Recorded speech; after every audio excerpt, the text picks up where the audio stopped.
پاکستان میں سیسیلین مافیا ایک دفعہ پھر سے سرگرم ہو گیا ہے۔ وہ سیسیلین مافیا جو کہ 75 سال سے پاکستان میں اپنے مفادات کے لیے اس ملک کا بیڑا غرق کرتا رہا ہے، آج وہ ایکسپوز ہو چکا ہے۔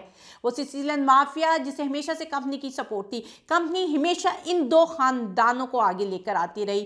یہ دو خاندان کو وہ اپنے مقاصد پورے کرتی تھی اور یہ دو خاندان ان کے کندھے میں بیٹھ کر اپنے مفادات کی جنگ لڑتے تھے۔ ان دو خاندانوں نے 30-35 سال اس ملک میں حکمرانی کی، لیکن آج تک کوئی ایسا کام نہیں کیا جو ملک کے لیے کیا ہو۔ انہوں نے کام کیا تو اپنے مفادات کے لیے، اپنے کاروبار کے لیے، اپنی پراپرٹیز کے لیے، اپنے بچوں کے کاروبار کے لیے، اور اب یہ پھر سے بہت سرگرم ہے کیونکہ اس دفعہ سیسیلین مافیا کی جو وجود ہے نا وہ اسٹیک پہ لگا ہے۔ ایک سرپھرا 70-75 سال کا شخص اٹھ کھڑا ہوا ہے اور کہتا ہے بغاوت کر دو اس سیسیلین مافیا کے خلاف۔ اس نے اس سیسیلین مافیا کو ایکسپوز کر کے رکھ دیا، پاکستان میں ننگا کر کے رکھ دیا۔ اس نے لوگوں کو کہا کہ یہ ملک تمہارا ہے، اس لیے اس کے لیے جدوجہد بھی تم نے ہی کرنی ہے، اپنی حقیقی آزادی کے لیے تم نے ہی آگے بڑھنا ہے۔ اس سرپھرے نے ان کی ایک ایک چیز کو ایکسپوز کر دیا، ان کے ہینڈلرز کو ایکسپوز کر دیا، ان کو ایکسپوز کر دیا، اور کس طرح یہ سیسیلین مافیا تمام اداروں کو کنٹرول کرتا تھا یہ ایکسپوز کر دیا۔ آج جو کچھ بھی سپریم کورٹ میں چل رہا ہے، کیا دکھائی دے رہا ہے کہ ججوں کے اندر بھی ایک جج ہے۔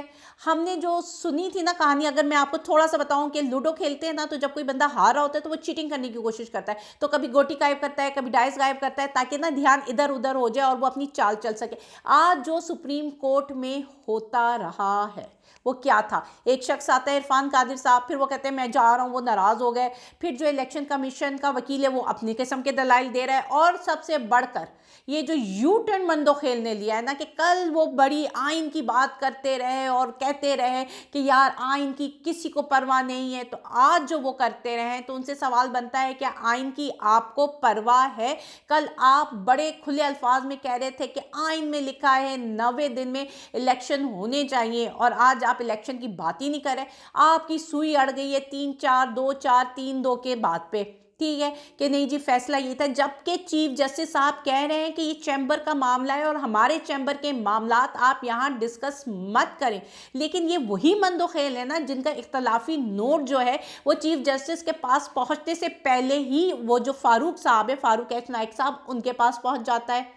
یہ وہی مندو خیل صاحب ہے نا کہ جب پھر بینچ ڈیزالو ہوا تھا تو یہ کہتے ہیں نہیں جی میں تو بینچ کا حصہ بنوں گا، آپ نہ بنتے اس بینچ کا حصہ، لیکن آپ اس بینچ کا حصہ بنے، اور آپ ہی ہے نا کہ کل آپ یہ ساری چیزیں ڈسکس کر رہے تھے کہ الیکشن کیسے ہوں گے، کب ہوں گے، سارے پوائنٹ ڈسکس کر رہے تھے، اور آج جب کیس اپنے انجام کو پہنچنے لگا تھا، اس کا کوئی فیصلہ آنے لگا تھا، تو آپ نے اس کو ڈریگ کر دیا، آپ 3-2-2-3 کی چیزیں بیچ میں لے آئے، یہ آپ نے کہانی پلٹ دی، جس کا جواب جو ہے جسٹس منیب نے بڑا خوب دیا ہے کہ جو اقلیتی فیصلے نا وہ اکثریتی فیصلوں پر غالب نہیں آ سکتے ہیں، کیونکہ فیصلہ تو 2-3 سے ہی ہوا ہے، ٹھیک ہے، یہ بڑا کلیئر لکھا گیا ہے، لیکن سمجھ نہیں آ رہا کہ آپ لوگ کیوں ڈریگ کر رہے ہو۔ اب آپ لوگ 22-23 کروڑ عوام کو پاگل سمجھ رہے ہو۔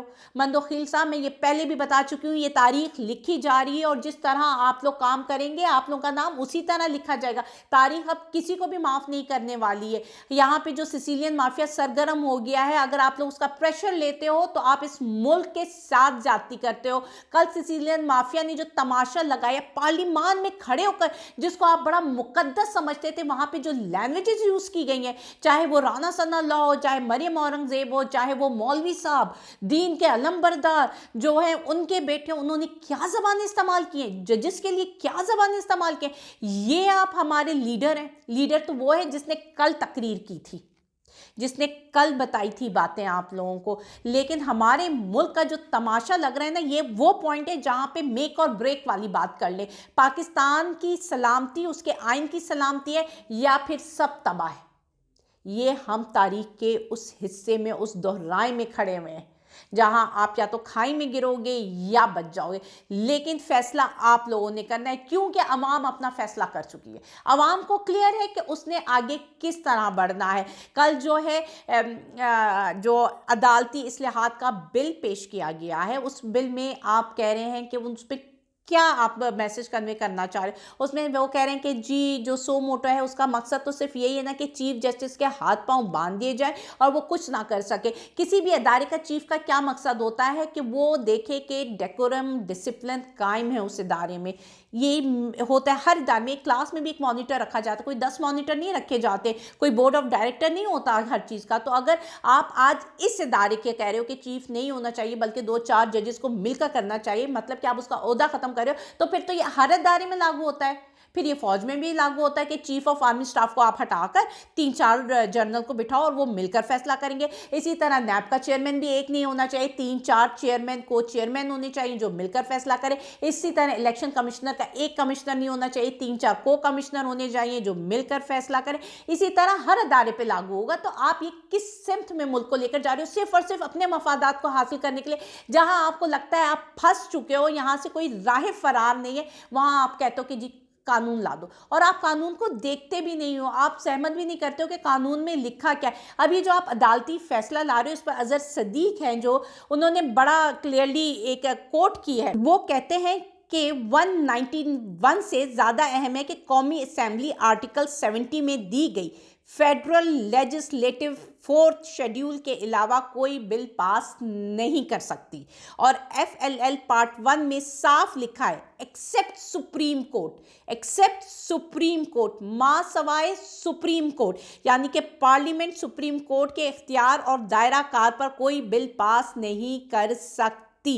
191 आर्टिकल के तहत ये इख्तियार सिर्फ सुप्रीम कोर्ट का है।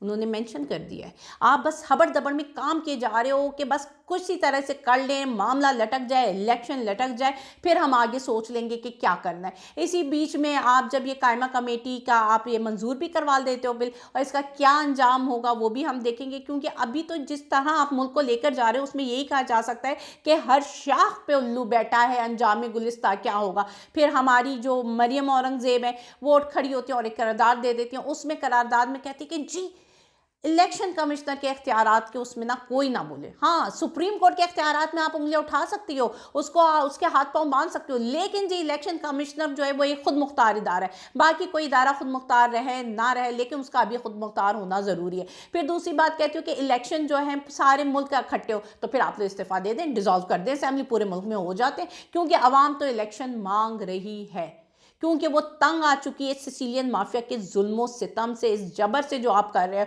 और कल इमरान खान ने जो अपनी तकरीर है उसमें जो उन्होंने ह्यूमन राइट वायलेशन की डोसाइड वो बनाई है, उसमें उन्होंने साफ लिखा है जो आप लोगों ने जुल्मों सितम किए हैं ना इस 10-12 महीनों में, उसकी पूरी डिटेल लिखी है। और वो उन्होंने कहा हम डिप्लोमेटिक कम्युनिटी को भी देंगे, उन्होंने कहा कि हम इंटरनेशनल ऑर्गेनाइजेशन को भी देंगे, और जितने भी फेडरल और प्रोविंशनल पर्सनैलिटीज़ हैं उनको पर्सोना नॉन ग्रेटा डिक्लेयर किया जाए। और जिस तरह वो लोग काम कर रहे हैं और जिस तरह एमनेस्टी इंटरनेशनल तमाम ह्यूमन राइट ऑर्गेनाइजेशन अभी ऑब्जर्व करी है, ये हो जाना है। ठीक है, उसमें इमरान खान ने साफ लिखा है कि उसने जो उसका पूरा जो बुक है, जो उन्होंने वाइट पेपर उन्होंने बनाया, उसमें सारा लिखा है कि किस तरह मीडिया को बंद किया जा रहा है, किस तरह वायलेशंस हो रही हैं रूल्स की, किस तरह वायलेशन हो रही है फंडामेंटल राइट्स की, किस तरह जमान पार्क का पूरा वाकया उन्होंने बयान किया। उन्होंने बताया कि किस तरह पॉलिटिकल ओपोनेंट्स के साथ आप लोग जो सलूक करें, जिस तरह आप लोगों को गायब करें, उन्होंने सारी चीज़ें की। लेकिन सबसे अहम बात जो इमरान खान ने आखिर में की वो न्यूट्रल से की। उन्होंने कहा कि आप जो कुछ भी कर रहे हैं इसे मत कीजिए, क्योंकि ये बैकफायर हो रहा है।